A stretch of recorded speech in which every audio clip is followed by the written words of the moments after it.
this next section is on Helladic art, and the main reason why it's called Helladic art is because historians have referred to the Greek mainland by the Greek name for Greece, which is Hellas. And no, they're not from Oakland.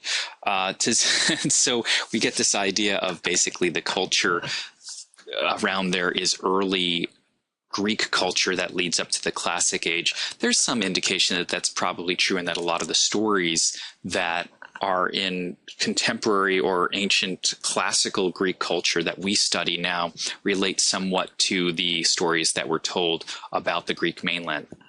We're going to be focusing on two major cities, Mycenae and Tyrenes.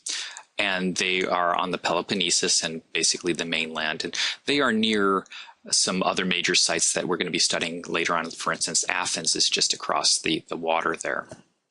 So the first thing that we need to know is that we're going to call this art Mycenaean. And the second account is that there's an important scholar named Heinrich Schliemann that excavated a lot of the sites around 1860. And he got a lot of his ideas from studying ancient texts. So Schliemann is kind of an interesting character, and there's a really wonderful book about him by this author Irving Stone. It came out, I think, in the 50s or 60s, and people don't pick it up and read it as much as they used to. But basically, the book is a biography, and it actually, the title, The Greek Treasure, specifically relates to his relationship with his wife, and we'll get into that in just a minute. So Schliemann is this character who was he was the son of an impoverished minister. He was basically brought up in a household that was very religious, and he is this guy who is a self-made millionaire. And the book goes into a lot of detail about basically he slept in his store under the counter. He studied, and he had a couple of texts, and the texts he had were the Iliad and the Odyssey, and he learned how to speak 3 or 4 languages. So he's kind of an impressive character. And one of the things that turns out he did was apparently he had memorized the entire text of the Iliad and the Odyssey in ancient Greek or in classical Greek. He also apparently spoke Latin, Russian, and some other forms of some other languages, obviously English and German as well. So he's kind of a hero of mine, but he's also, again, like Sir Arthur Evans, you could see him as a bit of a villain, and we'll talk about why this is. Schliemann had a wife named Sophia, and it's kind of an interesting symbolic thing because the name Sophia actually means wisdom. And Sophia was, I think, 16 years old, and he was middle-aged when they met, and he actually was looking for a wife. That's why the book was called The Greek Treasure. And he basically takes on this almost child bride that speaks Greek, and he wanted a Greek wife who was a classical woman in his eyes, and he was going to train her and teach her to be almost like an assistant in a way. And while this sounds kind of misogynistic, this child bride who comes and works for him and becomes his wife, there's actually some benefits to it. And the benefits are that Sophia is one of the first women ever to deliver lectures in England at I think the British Archaeological Society. And apparently she was super, super smart. And so she's this person who really did a lot for archaeology. And she's one of the first female archaeologists that I've ever encountered. And apparently she was brilliant, that she really knew her stuff. Now, of course, she was also very attractive, and you can see that in this picture here. And so one of the things Schliemann would do is he was a little bit of a scoundrel, I think. They would smuggle some of the gold and jewelry out, and when they were presented to historical societies, Sophia would come out wearing some of the jewelry that they had found at some of the sites, especially at Mycenae and Tyrene. So that's kind of an interesting little detail, I think, and fun. Something that's kind of a little weird about the Schliemans is that when they excavated the sites, they did it in basically a non-standard way, not the way we do it today with stratigraphy. And so they just basically dug wherever they thought cool stuff would be. So they go in and they start digging the sites. And the Turks were actually, the Turkish government was in charge. And in some of the readings that I've assigned for my class out of the Greek treasure, there is some texts that actually discuss what a villain he was and how he would smuggle things in and out. But he also kind of destroyed a lot of the sites. And there's some hanky-panky going on in terms of how he named things.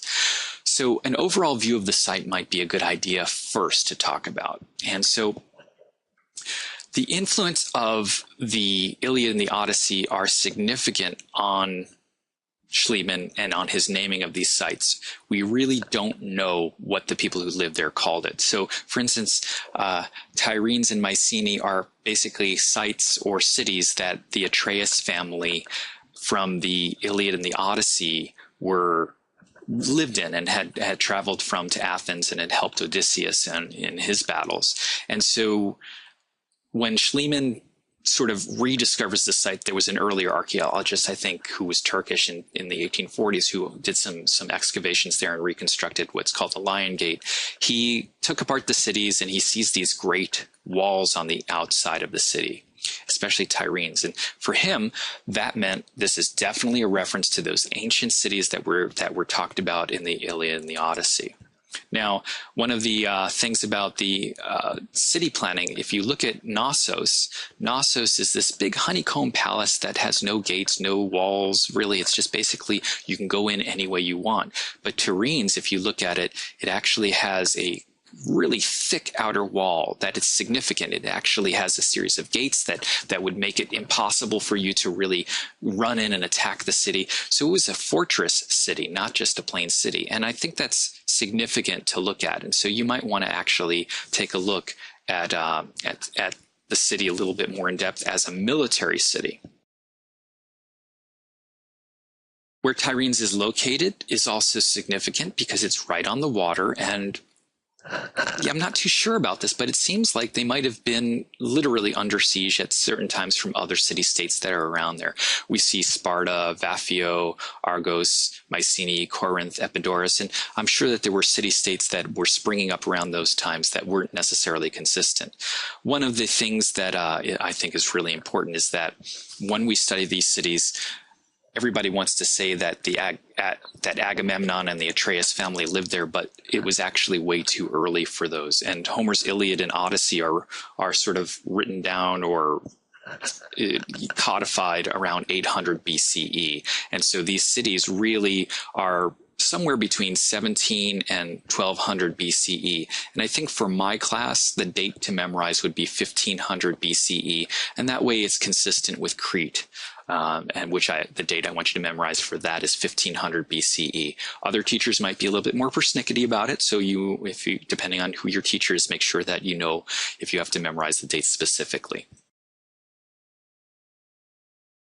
So this is probably, for me, being a guy, it's kind of cool because it shows the armor and the weapons. And so I'm going to get my geek on here a little bit and take a look at this. So if you take a look at the diagram of the city, one of the things that you'll see, and I'll use my cursor to point some of these things, when you enter the city, you have to go down this long hallway. And as you enter the long hallway, then you enter this thing called the outer propylon or propylon. And there's an inner one as well. The outer propylon that we're going to look at later on has a sort of apotropaic or interesting kind of detail on it, which is a symbol of some lions flanking a column. But what I think is specifically interesting about that is as you come down here, you would have to turn right as you're going around the corner, right? So if you look at this diagram on the right-hand side from this warrior's vase, you'll see that the warriors are all right-handed, right? And now they are on a boat, but, in this instance, it kind of shows the hoplite warriors, that they are, the ancient Greek warrior class, and they carry their shields in their left hand. So hoplite warriors carrying their shields in their left hand and their spears in their right hand, as they turn the corner, there's an opening, and the opening is between their spear arm and their and their shield arm. And that would mean that people could actually get a spear in between that space as they're trying to turn the corner. So it's a way of actually orchestrating the movement through that gate, is a way of blocking the warriors from coming and going as they're attacking the city. Now, the other thing that they could have done was stand on top of the outer walls, and we'll take a look at that when we look at the Lion Gate, and they could have rolled stuff down and poured things down on these people and threw rocks and spears down at them as well. So it was the main purpose, I think, of Turin's and Mycenae are basically they're kind of walled cities that are meant to be defensible.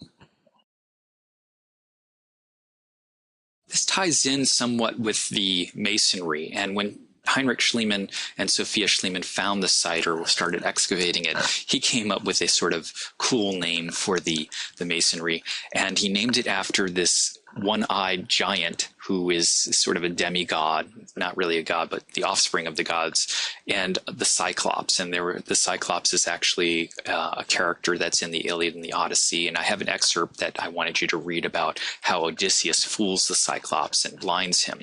But the Cyclops is this giant character who was super strong. And so he named the masonry, because it looked like the blocks were so big, how did they move them? Cyclopean masonry, because it looks like humongous masonry. Now, the other thing that I want you to see is if you look at how the masonry is designed, it has these sort of pointed arches, and in a way it relates back to the ancient Egyptian arches we looked at before, which are called corbelled arches. So the masonry is these super big stones that are laid out in sort of overlapping courses at points, and those are sometimes referred to as ashlars, and they are humongous corbelled arches that meet in kind of a pointed arch, and that would have maintained their integrity or their strength as well. I think a kind of cool thing to look at is this wall painting, which is a fresco painting on the wall, one of the walls from Turin's. And the reason why I want to talk about it is it shows a boar hunt. And I think that hunting scenes, we saw a hunting scene on the flotilla fresco from Thera, and we have hunting scenes that are pretty warlike scenes in a way, but they're also, hunting is a fun task, especially for aristocrats. I mean, the English aristocracy still do it, and there's still fox hunts and kinds of things like that. But it also is a way of developing a warlike ability. So for instance, when we looked at King Tut's chest, on one side of King Tut's chest, you see him actually being a warrior. He's actually at battle, and it relates somewhat to another piece of art that we looked at before. That was the Palette of King Narmer, in which King Narmer is shown as a superior warrior. And then on the flip side of King Tut's chest, we also encountered a scene that shows him actually hunting. And hunting would have been good training for warriors, for soldiers. And so I think that ties in somewhat with this fresco. Now, the next thing about the fresco I want to talk about is it's consistent with what we saw in terms of its formal qualities, meaning that it's flat. There isn't a lot of space. There's just a little bit of overlapping. The anatomy is a little bit more diagrammatic. It's a little stylized, and it's not meant to have the creation of any kind of deep space. And it also has no shading, no chiaroscuro or light and shadow on this. So it's still flat, diagrammatic, meant to just clearly convey a symbol or an idea without being too illusionistic, although at this point it is more illusionistic than some other things we've looked at. But it really almost looks like cave paintings that we saw from Lascaux. It's just in a fancier material. The next site we're going to look at is Mycenae.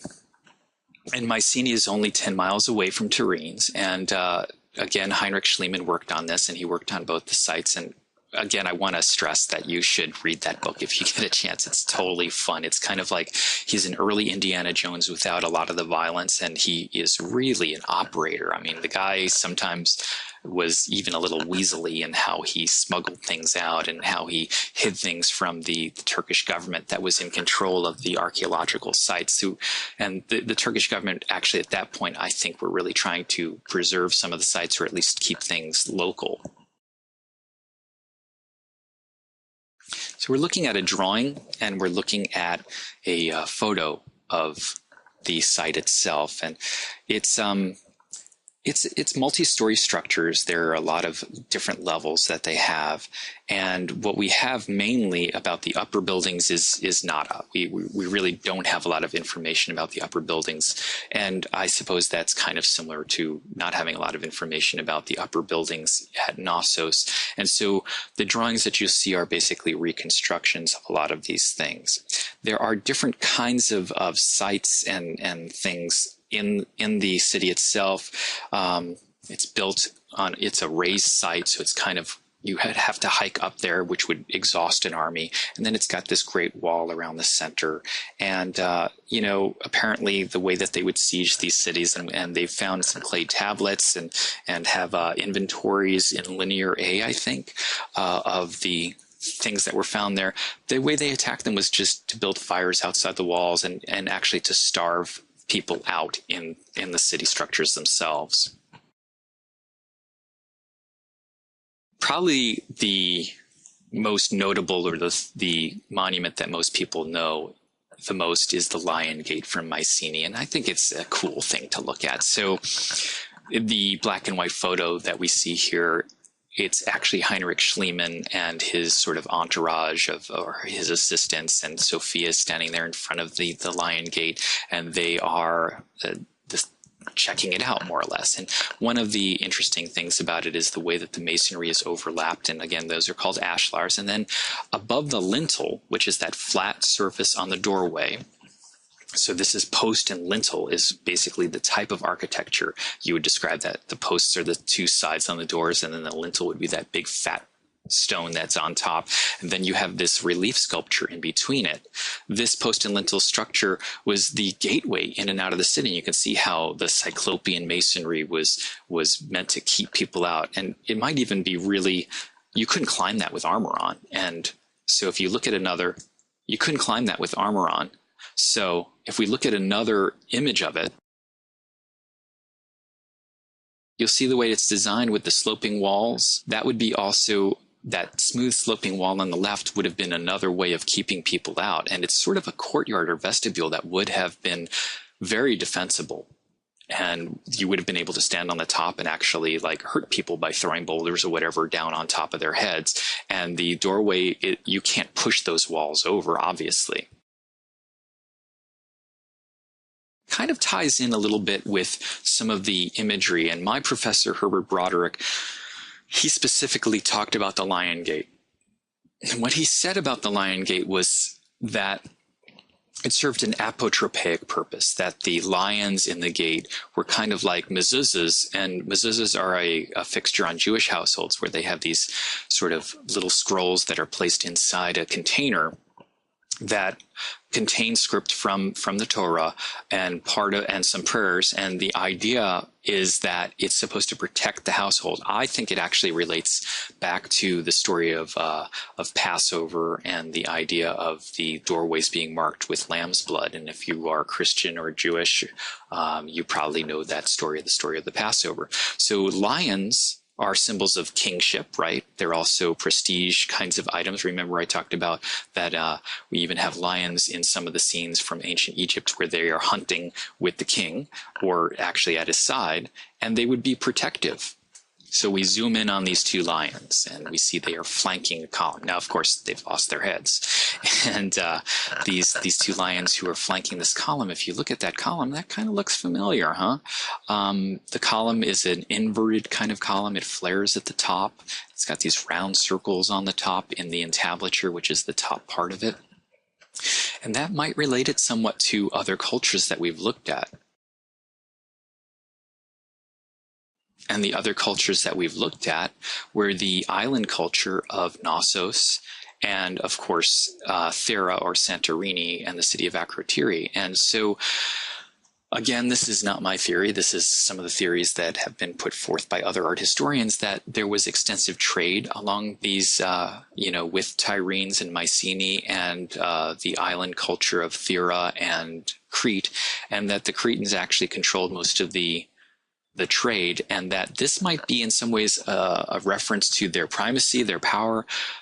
There's no way to actually prove it because we don't have enough texts. There have been some texts in Linear A found and B found at some of the other sites, but we don't really have a complete history. So I guess we'll never really know why this column is here, but some of the theories are that it basically is a reference to the other culture, and that some scholars believe that it shows that that culture was dominant over them. Now, there were a series of grave shafts and grave circles that actually were so deep in the ground that they were not harmed and they were not plundered. And so when Heinrich Schliemann got there and started excavating, he was able to go into some of the grave circles and start digging down and find some things that were really magnificent things. And so let's take a look at some of these artifacts that he found. This is the main artifact that is in every history book. Everybody knows about this, and it's called Agamemnon's mask. And he opened up the grave and he pulled this thing out. The story is that he said, "Ah, behold the face of Atreus, of Agamemnon." And so people think, wow, that's totally cool. You know, that must be what Agamemnon from the Iliad and the Odyssey looked like. Probably not. And so just to disappoint you and harsh your mellow a little bit, here's some ideas about that. First of all, the handlebar mustache that you see on there looks kind of like a 19th century handlebar mustache that maybe even Heinrich Schliemann kind of had. And so there's some indication that maybe he reworked this mask. This mask would have been found over the face of someone buried in a royal tomb. And also remember that now that we kind of have a little bit more of the data concerning dating and the time systems, that Agamemnon and the Atreus family probably did not live at this site, and this was certainly not their grave. So it's a little suspicious, and remember that, like Sir Arthur Evans, he might have reconstructed or restored things. But okay, so let's take a look at it a little bit from a formal point of view. This is thin gold leaf.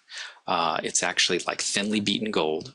You probably did a project like this when you were a kid in elementary school, where you took a sheet of copper and then you would push out with a popsicle stick from the back the details in the copper. That process is actually called repousser, which is just to push out. And so this mask is a repousser mask that would have been wrapped around the head as a sort of death mask for the person who was buried in that grave circle, in one of those shaft graves. Comparison would be against this head of Sargon, and you can see that some of the stylization of the face, if it's truly unaltered, is we've kind of got this weird eyebrow that's stylized in a geometric way, like this portrait of Sargon of Akkad, where the eyes kind of meet in the bridge of the nose, which later on evolves into statuary that we call the Greek nose. It's this nose that almost terminates in the forehead. And the stylization of the nose itself and the beard with slightly more geometric regular intervals is consistent with what some people would refer to as an orientalized style, which just basically means that possibly they were influenced by art that was imported from Persia or from the Fertile Crescent, what we call Mesopotamia. And remember, Mesopotamian civilization is almost the same time period, and that there would have been trade routes that would have gone from all across the Mediterranean, all the way up to Lebanon, all the way up to Israel, and that the Egyptians even had some trade with these people. And we're going to see some Egyptian grave goods later on. One of the tombs that was found and excavated by Schliemann and his crew was this Tholos tomb. Tholos just means kind of a round beehive tomb, and they're called beehive tombs, and they were dug into the ground, and they're big igloos made out of stone that would have had ground or soil packed around it to hold it into place. And he called them the treasury of the Atreus. Of course, we know that name is probably wrong now. And apparently these Tholos tombs, they found several of them, were tombs that would have been used to intern the body of someone who was an aristocrat or someone who was powerful in that culture. And they are massive. And again, they kind of have that cyclopean masonry. And you would enter it along a long shaft. And then at the end of the shaft, you see in the top of the doorway above the lintel, things are sort of carved. You have another corbelled arch. And the arches are designed using ashlars, which are the alternating courses of uneven masonry where the seams generally don't meet over each other. And this would have been a way to sort of direct light in. And so when Schliemann excavated this, he brought with him actually, I think it was a Greek Orthodox priest. They brought the Greek Orthodox priest inside, and he performed a Christian Greek Orthodox service inside the Tholos itself to reconsecrate it, which when I read the book, I was like, wow, that's kind of cognitive dissonance. It's kind of a weird thing that he did that, mainly because, well, these people were pagans and they had a completely different faith and different religion. This is long before the birth of Jesus. And so, it's kind of like we put our own expectations and our own sort of ideology and propaganda on top of these things. Now, this photo shows the scale of it, and if we look up at the ceiling, you can see that it's kind of an alternating course of ashlars that build their way in almost like a corbel, and this is one of the biggest arches that was in the world up until they made the Pantheon in the 1st century. So, we really, this is a massive or monumental kind of engineering feat for them to do. It's not necessarily a high-tech kind of thing because you're just alternating the courses and building in a spiral. It's kind of a neat thing.